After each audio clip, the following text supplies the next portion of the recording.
Já estamos de volta com o seu programa Estilo de Vida, já com uma pergunta para você que está em casa. Quem nunca sentiu o seu coração batendo de forma descompensada, enfrentando uma situação nova ou desafiadora? Atenção, esse é apenas um dos sintomas da ansiedade. E vamos aos dados. Segundo dados da Organização Mundial da Saúde, sintomas de ansiedade patológica estão presentes em um grande número de pessoas nos dias atuais, principalmente nos grandes centros urbanos. 25% da população brasileira sofre com algum transtorno de ansiedade. E para falar mais sobre este assunto, porque a ansiedade está preocupando mais do que a depressão, nós vamos conversar agora com a psicóloga e também ela é terapeuta cognitivo comportamental, Karina Bessa. Doutora, seja bem-vinda. Bom dia. Bom dia, Nádia. Eu, antes de mais nada, gostaria de agradecer, o convite da produção, a escolha do tema, que é um tema importantíssimo, porque, afinal de contas, Manaus já é um grande centro urbano e, como todo grande centro urbano, então, tem gatilhos imensos para despertar essa ansiedade, que todos nós temos, e até, de repente, desencadear algum transtorno de ansiedade. Então, é um tema de grande importância, para todos nós nesse momento. Bom, e para a gente debater mais sobre este assunto, a gente precisa saber primeiro o que é a ansiedade, doutora. Sim, ansiedade, gente, antes de mais nada, eu queria até perguntar ao telespectador, você que está assistindo a gente, você acha que a ansiedade é algo normal ou é uma doença, Então, assim, ansiedade é algo que nem sempre é uma doença. Isso é importante que fique muito claro na cabeça das pessoas. Ansiedade é algo que todos nós, tanto temos quanto precisamos ter para sobreviver. Por quê? Porque é a ansiedade que nos alerta dos perigos da vida, é a ansiedade que coloca a gente, que coloca o nosso corpo na reação de luta ou fuga, para que a gente possa realmente se proteger e dessa maneira resguardar até a nossa sobrevivência, em primeiro lugar, e a continuidade da espécie. Então a gente pode dizer que a ansiedade talvez seja a herança mais antiga que nós herdamos dos nossos ancestrais, Então, assim, nem sempre a ansiedade é uma doença, pelo contrário, quem não tem ansiedade já morreu, Mas assim, quando essa mesma ansiedade que trabalha a nosso favor ultrapassa um determinado limite, um determinado limiar, então ela deixa de ser algo positivo e ela passa a infligir extremo sofrimento aos seus portadores. Aí a gente vai estar falando de uma outra situação, que são os transtornos de ansiedade, Que aí a gente já está falando de uma ansiedade a nível de doença e não mais da ansiedade que é bem-vinda, Então, como que a gente sabe, que Como identificar isso? Pois é, como identificar que, por exemplo, a minha, a sua ou a ansiedade do telespectador já ultrapassou esse determinado limite, Primeiro, a ansiedade normal é aquela ansiedade que é proporcional ao foco que a gerou, Então, se existe um pitbull feroz correndo na minha direção, é claro que meu coração vai disparar, que eu vou respirar superficialmente, meus músculos vão ficar tensos, eu vou me colocar numa posição, o meu corpo, o meu organismo me possibilita estar numa posição de luta ou fuga, que no caso eu não vou lutar com o pitbull, eu vou fugir, Agora, quando a ansiedade é desproporcional ao foco gerador, por exemplo, o sujeito olha uma barata e se comporta, e sofre como se fosse um leão fora da jaula, Então, quer dizer, essa ansiedade é desproporcional ao foco que a gerou. E aí a gente tem um transtorno de ansiedade que é a fobia específica, Quando, por exemplo, a ansiedade também, além de ser desproporcional ao foco que a gerou, ela persiste, de forma injustificável, então nesse caso também a gente tem um transtorno. Porque, imagina, não tem arma na cabeça, não tem leão feroz, não tem cobra venenosa, não tem nada que justifique aquele sentimento, aquela postura de luta ou fuga. Mas o sujeito está o tempo inteiro como se algo terrível fosse acontecer, como se o coração fosse disparar, como se fosse o último dia da vida dele. Então, quer dizer, algo está descompassado, Como nós falamos, realmente é difícil de identificar quando essa ansiedade passa de ser um sentimento comum para uma patologia. Agora, doutora, em que momentos é possível sentir esse sentimento ansioso? Por exemplo, antes de uma entrevista de emprego, antes de um vestibular, tudo isso é normal? Sim, então sentimentos de ansiedade, eles são normais durante a nossa vida inteira. Seja uma criança no seu primeiro dia de escola, seja um adolescente no seu primeiro dia de faculdade, um jovem que está ingressando pela primeira vez no prédio onde ele vai cursar a faculdade, seja um chefe de Estado a tomar posse, né? Então, quer dizer, ansiedade é algo que todos nós vamos sentir quando nós estivermos em situações que não são muito convencionais, com as quais nós não estamos acostumados. Então, por exemplo, por isso que é muito comum algumas pessoas terem medo de voar, não se sentirem confortáveis no avião. Porque não é todo dia que a gente está no avião, a não ser que seja piloto, né, ou comissário de bordo. Então, sempre que a gente vivencia uma situação desafiadora ou uma situação que foge um pouco da nossa rotina, é normal que a gente sinta ansiedade, sim. Agora, é comum, por exemplo, essa ansiedade, esse sentimento também na fase infantil? É possível isso?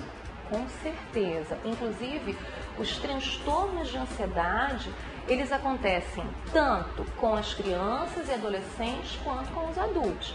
O que vai diferenciar a prevalência maior em uma população infantil ou em uma população de adultos é o tipo de transtorno. Por exemplo, se a gente falar transtorno de ansiedade por separação, que é um transtorno típico muito mais comum na infância, né, do que na fase adulta. Então, a gente vai ter uma prevalência maior entre as crianças.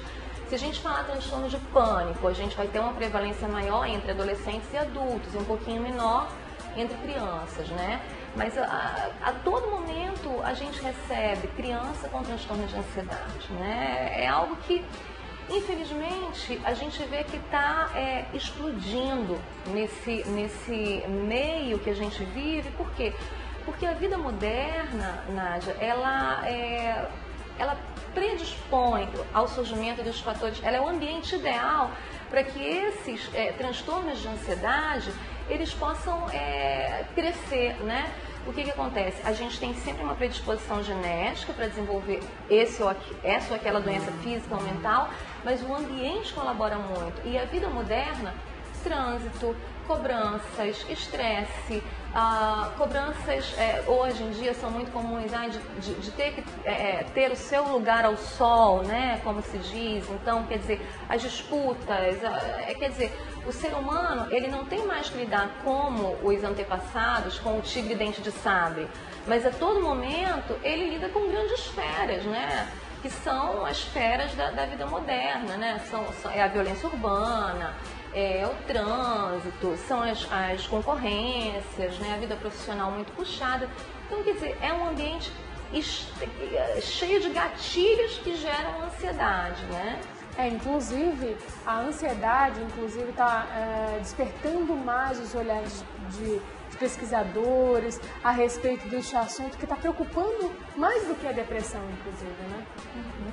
A questão da preocupação com a ansiedade, ela vem do fato de que alguns estudos já mostram que quando a gente recebe um paciente com transtorno de ansiedade, via de regra, ele tem algum índice de depressão. Por quê? Porque depressão e ansiedade são comorbidades muito comuns. Por isso que a primeira coisa que a gente faz na terapia cognitivo-comportamental, quando a gente recebe um paciente, é justamente medir o grau de ansiedade e o grau de depressão, né? E a gente explica ao paciente justamente isso. Olha, estou medindo sua ansiedade, sua depressão, por quê? Porque a ansiedade e a depressão são comorbidades comuns. Quem tem um transtorno de ansiedade grave vai ter um pouquinho de depressão. Quem tem um transtorno depressivo grave vai ter um pouquinho de ansiedade. Mas o que os pesquisadores têm percebido é que antes de desenvolver um transtorno depressivo de ordem grave, as pessoas apresentam um transtorno de ansiedade. Então, se o paciente chega com um transtorno de ansiedade e a gente trata de maneira adequada, esse paciente não vai evoluir para um transtorno depressivo grave. E por que a gente se preocupa em evitar que esse paciente evolua a um transtorno depressivo. Porque por mais que a ansiedade seja, os transtornos de ansiedade de um modo geral, infligem grande sofrimento aos seus portadores. Por quê? Porque a ansiedade é algo assim, é algo psíquico, mas que a gente sente no corpo, porque os sintomas da ansiedade, eles são todos físicos. Então, o paciente tem os músculos tensos, o paciente tem falta de ar, o paciente tem taquicardia, né? E o que acontece? A depressão, por outro lado, também é muito sofrida, bastante sofrida, mas ela mata mais do que a ansiedade, né? Existe já um estudo da Organização Mundial de Saúde que até 2020, Nádia, a depressão será a segunda doença que mais vai matar no mundo, perdendo apenas para as doenças cardíacas. Então, quer dizer, isso é algo que preocupa. Então, se a gente puder fazer a intervenção no transtorno de ansiedade, melhor, porque não evolui para um transtorno depressivo, né? Mas antes de buscar qualquer tratamento, é necessário entender a sua origem, de onde veio.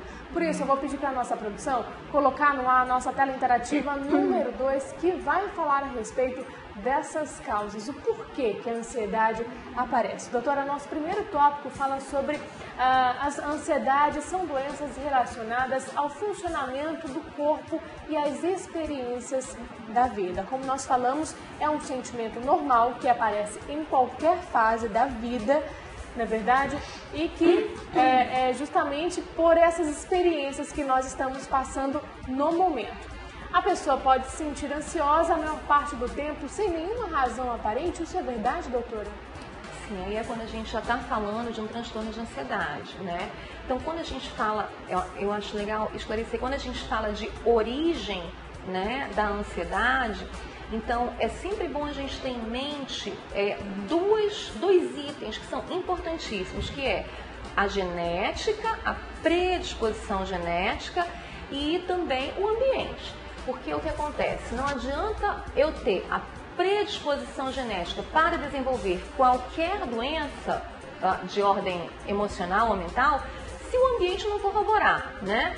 Então, quer dizer, a gente tem que ter esses dois fatores, né? Uma predisposição genética e um ambiente favorável, ou seja, disfuncional, para que aquela doença possa realmente se manifestar, encontrar campo fértil, né? Caso contrário, se a gente considerar só a genética ou só o ambiente, a gente vai incorrer em falácias, né? Que um é a falácia biológica e o outro é a falácia puramente psicológica. Então, isso já caiu por terra há muito tempo e a gente sabe que as duas coisas não podem ser vistas de forma isolada, né? Então, a origem está aí. E o mais importante que eu acho também, Nádia, da gente colocar é que, para o telespectador, né, é que todos nós, de uma certa forma, estamos sujeitos a sofrer de um transtorno de ansiedade, a ter uma crise de ansiedade, né, a ter um transtorno depressivo. Então, assim, o que a gente pode fazer para se prevenir, né? A gente pode e a gente deve buscar formas saudáveis de drenar essa ansiedade. Então aí entra a questão da atividade física, atividades de relaxamento, meditação. Hoje em dia, até no celular, a gente pode baixar alguns aplicativos. Algumas universidades inglesas, outras americanas também já lançaram aplicativos excelentes para lidar com essa ansiedade. Então, fundados até no Mindfulness, que é uma técnica de meditação de momento presente, que hoje a gente usa muito como coadjuvante na terapia cognitivo-comportamental. Então, quer dizer, é lançar mão do que a gente tem para evitar que a doença se instale, né? Bom, doutora, nós vamos fazer uma breve pausa aqui no nosso bate-papo. Vamos para um rápido intervalo, mas daqui a pouquinho a gente volta. Até lá. Chamar, doutora, por conta do celular dela, tá?